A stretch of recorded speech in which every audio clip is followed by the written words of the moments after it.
Assalamualaikum anak-anak hebat dan solih-solihah. Pagi hari ini bertemu lagi dengan Ustazah dengan mata pelajaran kemuhammadiyahan bab 4, berkorban dan menolong sesama. Tujuan pembelajaran kita pada pagi hari ini yaitu siswa mampu mengenal diri sebagai pribadi yang rela berkorban dalam kebaikan.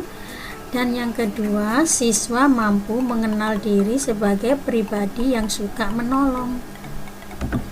Nah, sekarang dengarkan penjelasan Ustazah ya. Anak-anakku semuanya, manusia adalah makhluk sosial. Apa artinya makhluk sosial? Makhluk sosial yaitu kita semuanya ini membutuhkan orang lain dalam kehidupan sehari-hari.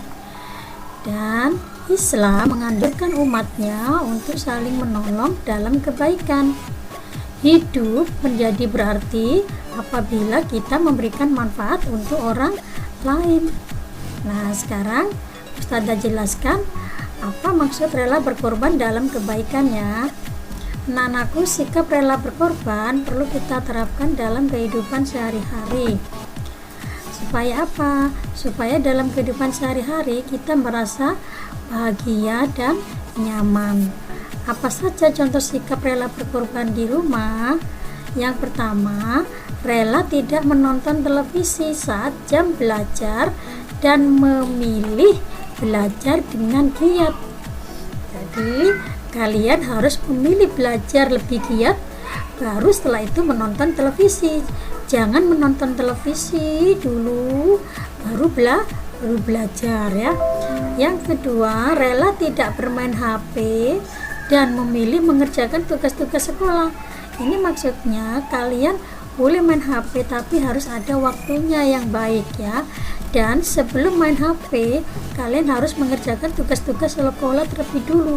Jadi mana yang lebih penting itu harus kita dahulukan daripada kita bermain HP. Dan ketika bermain HP jangan sering-sering dan waktunya jangan lama-lama ya.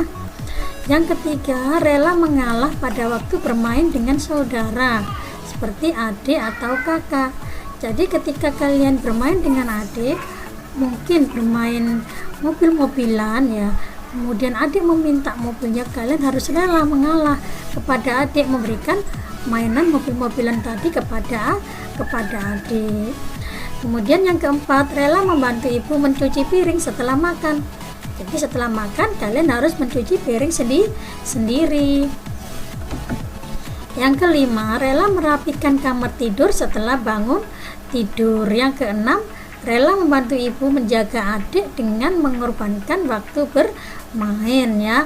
Jadi kalian itu tidak bermain di luar tapi bermain di rumah, yaitu bersama adik, menjaga adik. Dengan begitu kalian bisa membantu ibu dan rela berkorban ya. Berkorban merelakan waktumu bermain di luar dengan menjaga adik. Yang ketujuh, mau merelakan makanan yang diminta adik atau saudara di rumah. Nah, ketika kalian enak-enak makan, kemudian kakak atau adik meminta makananmu, kemudian kamu merelakan, itu bagus sekali, kamu sudah berbagi dengan adik atau saudara yang lainnya di rumah. Sekarang contoh sikap rela berkorban di sekolah. Tadi adalah sikap berkorban di rumah contohnya. Sekarang contoh sikap rela berkorban di sekolah. Yang pertama, rela membantu teman yang memerlukan. Jadi apabila ada teman yang memerlukan, kita harus rela membantu. Selanjutnya, rela mematuhi tata tertib sekolah. Nah, peraturan yang ada di sekolah, peraturan apapun itu harus kita taati. Misalkan rambutnya tidak boleh panjang, bagi yang laki-laki harus dipotong ya, kita taati. Masuk pukul 7, kita harus masuk pukul 7 dan seterusnya. Yang ketiga, rela bekerja sama menjaga kebersihan dan keamanan sekolah. Nah, ini kita harus saling menjaga kebersihan dan keamanan di sekolah. Yang keempat, mau mengakui kesalahan. Apabila kita sedang melakukan kesalahan, kita harus mau berterus terang bahwa itu perbuatanku yang salah, tidak malah menutupi kesalahan sendiri ya.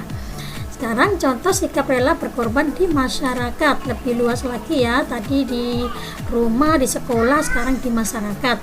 Yang pertama, rela memberikan sebagian harta yang kita miliki. Ini maksudnya mungkin kita bersedekah ya, yang sebagian harta yang kita miliki. Rela ikut menjaga keamanan dan kebersihan di lingkungan masyarakat. Maksudnya apabila ada kerja bakti atau poskamling, kita rela mengikuti. Yang ketiga, rela membantu tetangga yang memerlukan. Mungkin ada tetangga yang sedang sakit, membutuhkan bantuan untuk keuangan, untuk rumah sakit. Kita boleh membantu tetangga tersebut.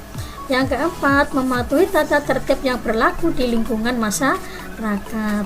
Yang sekarang B, manfaat meneladani sikap rela berkorban. Apa sih manfaatnya?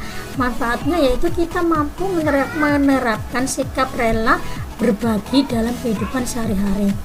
Jadi kalau kita sudah meneladani sikap rela berkorban, kita itu bisa menerapkan sikap berbagi kepada semuanya, kepada saudara, kepada tetangga kita, kepada ayah bunda kita, kepada semuanya. Itu manfaatnya ya, kita bisa berbagi dalam kehidupan sehari-hari dengan siapapun. Yang C sekarang, tolong menolong dalam kebaikan. Nah, tolong menolong dalam kebaikan ini dalam Islam sangat dianjurkan, tetapi kita tidak boleh menolong dalam hal keburukan. Dengan saling menolong maka hidup akan menyenangkan. Dan tolong menolong itu hanya boleh dilakukan dalam kebaikan. Di mana ada perintah tolong menolong? Dalam Al-Quran surat Al-Maidah ayat 2. Nanti bisa dibaca di rumah ya, anak-anak dicari ya. Sekarang contoh tolong menolong dalam kebaikan, yaitu menolong orang yang tertimpa musibah seperti bencana, sakit, kehilangan harta benda, dan lain-lain. Nah, anak-anakku, jangan lupa sikap tolong menolong kepada sesama itu harus kita terapkan dalam kehidupan kita sehari-hari dimanapun kita berada, di lingkungan keluarga, di lingkungan sekolah, di lingkungan masyarakat. Dan tolong menolonglah dalam hal kebaikan, jangan tolong menolong dalam hal keburukan. Dan manfaat tolong menolong kita bisa berbagi dengan sesama, apalagi ini nanti kita mau mendekati bulan Ramadan, jadi kita banyak-banyaklah untuk menolong sesama ya. Terima kasih anak-anak sudah mendengarkan penjelasan Ustazah. Apabila kalian belum paham bisa belajar kembali di rumah ya, di buku Kemuhammadiyaan halaman 57-72. Jangan lupa tetap jaga kesehatan, sholat 5 waktu, siapkan diri untuk menyambut bulan Ramadan. Wassalamualaikum warahmatullahi wabarakatuh.